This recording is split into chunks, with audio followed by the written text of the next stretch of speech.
पत्थर जो चोट खा के टूट गया कंकर बन गया, और पत्थर जो चोट को सह गया शंकर बन गया। मुझे तो एक व्यक्ति की याद आई, तो वो लड्डू बांट रहा था। किसी ने पूछा क्यों लड्डू बांट रहे हो? बोले मेरा घोड़ा खो गया इसीलिए लड्डू बांट रहा हूँ। तो बोले ये तो पहली बार देखा कि घोड़ा खो जाए और लड्डू बांटे जाए। उसने कहा हाँ, अगर मैं घोड़े पे चढ़ा होता तो मैं भी खो जाता, मैं बच गया। इस प्रसन्नता में लड्डू बांट रहा हूँ। नजर बदल गई तो नजारे बदल गए, किश्ती का रुख बदला तो किनारे बदल गए। स्वामी विवेकानंद, उनको इटली की एक स्त्री ने कहा कि विवेकानंद बड़े खूबसूरत हो और बुद्धिमान भी बहुत हो, मैं भी बहुत सुंदर हूँ, और अगर तुम मुझसे विवाह कर लो तो मैं वादा करती हूँ कि तुम्हारे जैसे पुत्र को जन्म दे दूंगी। तो विवेकानंद ने छूटते ही कहा कि देवी, मेरे जैसा तो मैं ही हो सकता हूँ, इसी क्षण से मेरी माँ बन जाओ और मुझे अपना पुत्र स्वीकार कर लो। नामदेव ने बनाई रोटी कुत्ते ने उठाई, पीछे घी का कटोरा लिए जा रहे, प्रभु रूखी तो ना खाओ, थोड़ा घी भी लेते जाओ। कैसी शक्ल बनाई तूने स्वान की, मुझे ओढ़नी उड़ा दी इंसान की। कोई पंछी उड़े गगन में, जैसे मैं ही उड़ूं अबाधित, कोई मिले जीवन को उत्सव, समझो मैं संयुक्त हो गया। कोई बुद्ध हुआ क्या जैसे, मुझ में ही कुछ बुद्ध हो गया। कोई मुक्त हुआ क्या जैसे, मुझ में ही कुछ मुक्त हो गया। इस विद्यालय के लोकार्पण की सफलता को पहले से ही सिद्ध कर रही है।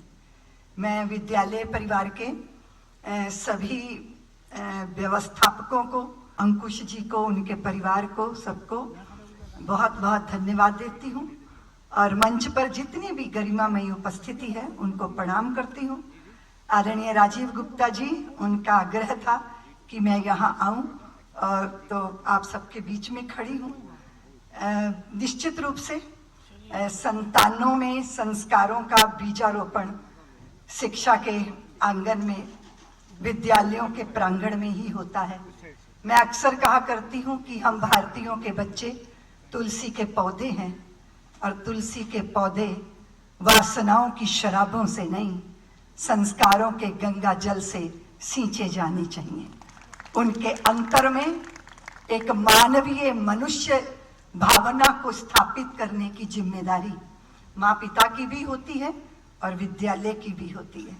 एक ऐसे व्यक्ति का निर्माण करना जो अपने जीवन में व्यक्ति ना रह जाए, अपितु व्यक्तित्व बन जाए।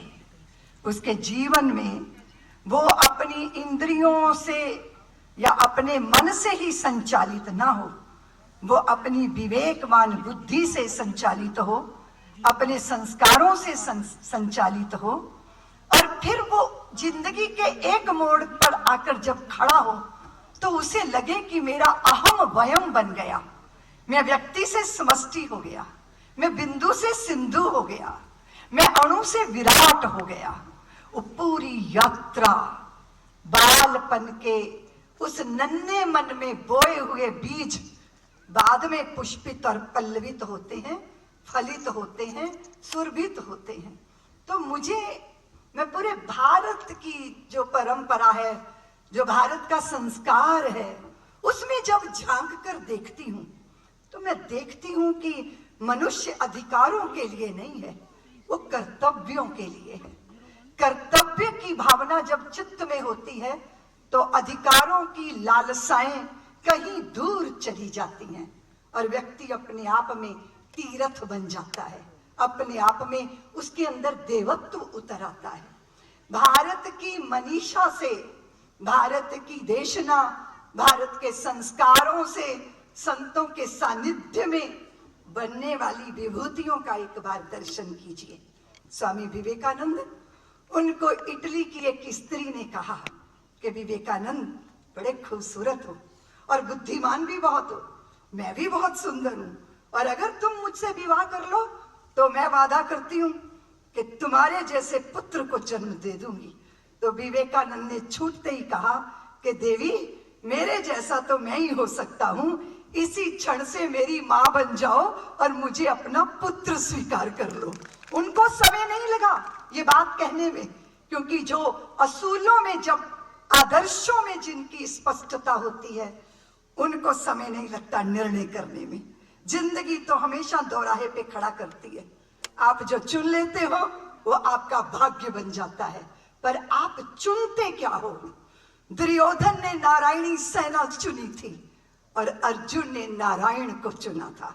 ये तो अपना अपना चुनाव है, लेकिन चुनाव अच्छा हो उसके लिए बहुत बहुत गहरी दृढ़ संस्कारों की बुनियाद चाहिए।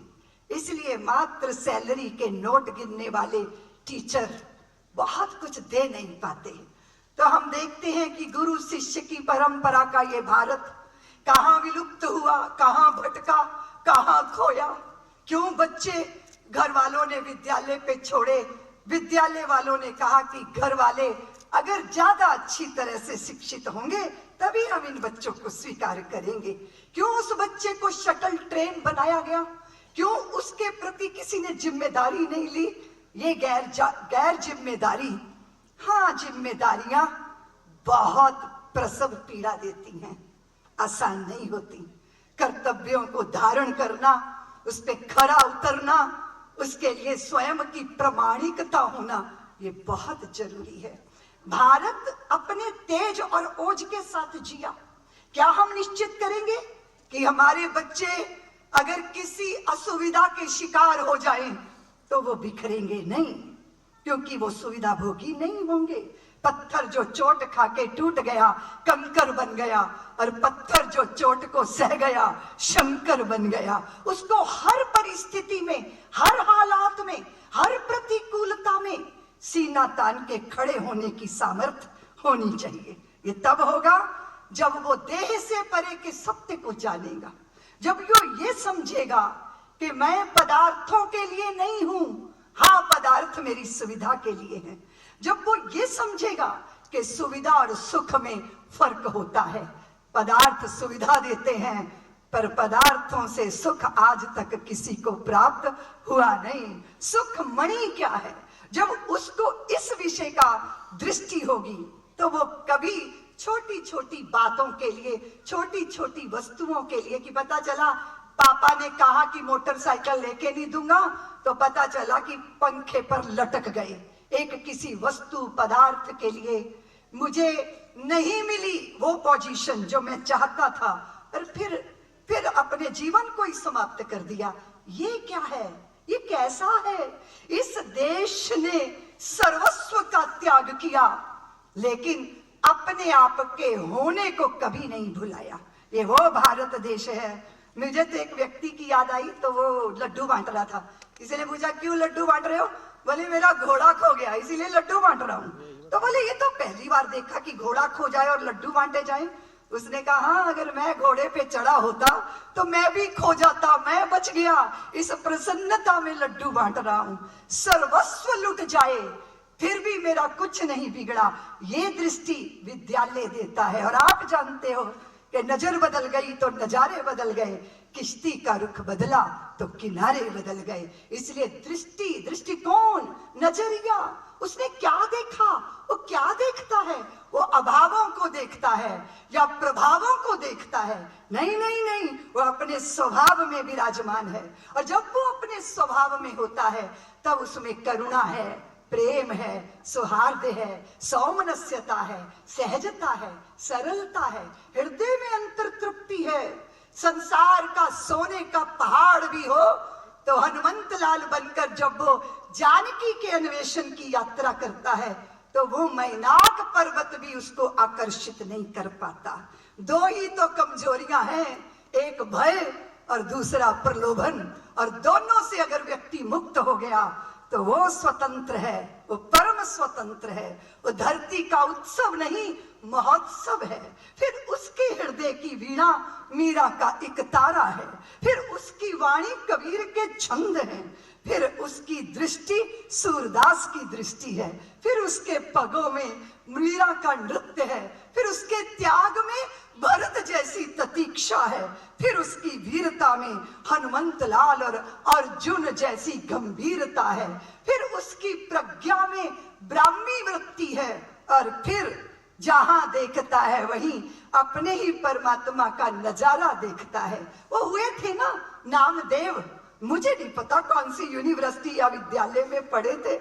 रोटी रोटी बना के रखते जा रहे थे, एक कुत्ता रोटी उठा के चला तो वो उसे मारने के लिए डंडा लेके नहीं दौड़े, उसके पीछे घी का कटोरा लेके चलने लगे। नामदेव ने बनाई रोटी, कुत्ते ने उठाई, पीछे घी का कटोरा लिए जा रहे। प्रभु रूखी तो ना खाओ, थोड़ा घी भी लेते जाओ, कैसी शक्ल बनाई तूने स्वान की, मुझे ओढ़नी उड़ा दी इंसान की। ओ दृष्टि रखने वाला, पैरों में फटे जूते क्यों ना हो, वो परमात्मा की कायनात का बादशाह होता है। हम बच्चों को बादशाह बनाएं, शहंशाह बनाएं। वो किसी दूसरे पर विजय पाने से पहले अपने मन को जयी कर ले, उसकी साधना होती है। और साधना तब सिद्ध होती है जब सिद्ध गुरु प्राप्त होते हैं।